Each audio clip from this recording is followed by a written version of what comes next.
Cthulhu, old friend, I've brought you a gift. I narrowed my eyes, which in my case involves 16 lenses telescoping inward across 5 dimensions. I scanned for traps.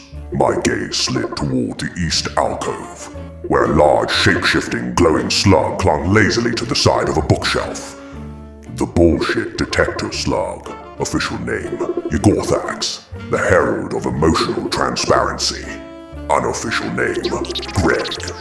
He wobbled once, did a full-body shrug, blinked slowly in cosmic Morse code. No alert, no danger, just mild disinterest and a faint mucus trail shaped like the words, "Seems legit." I turned back to Voidmonger, deeply suspicious, and that's when I noticed it. A chest, a mimic chest, sitting obediently like a dog trained by chaos and wood glue. Voidmonger, I said, already pre-tired. We've talked about this. You are not allowed to drop off eldritch anomalies like they're cosmic Tupperware. He's house-trained. Voidmonger said with a smile that could curdle a black hole. Mostly. The chest yawned, its mouth extended 6 feet. I counted 4 rows of teeth and something that looked suspiciously like a swallowed stapler.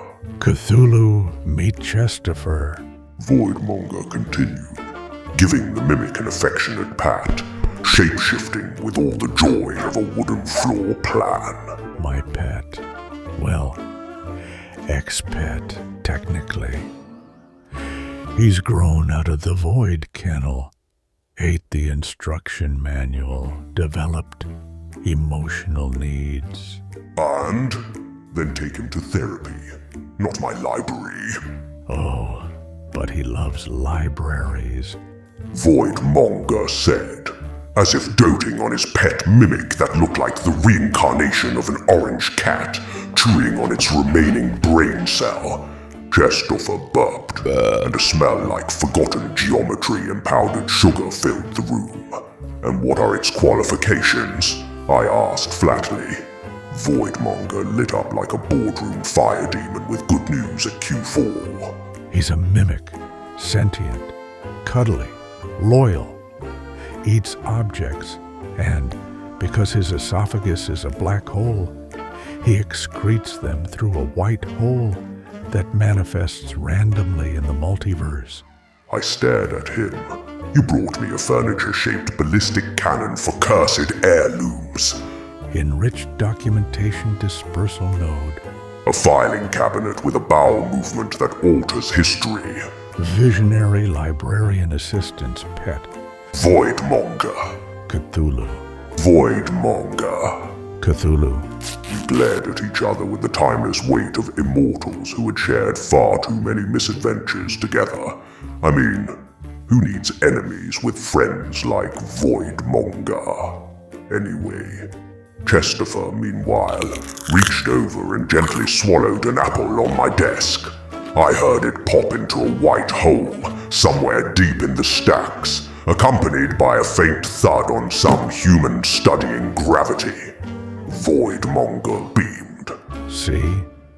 He's already making connections. You can't possibly expect me to keep him. Too late. Madeline already filled out the onboarding paperwork. You're already better behaved than Croissant Shan, and you're a carnivorous filing cabinet. I guess nature does find a way. She what? She likes him.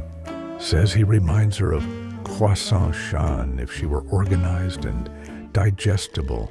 Voidmonger. I swear by the cracked sigil of Azathoth's tax return, if this mimic causes one causality loop, I will bill you personally for the multiversal therapy bill. You'll love him.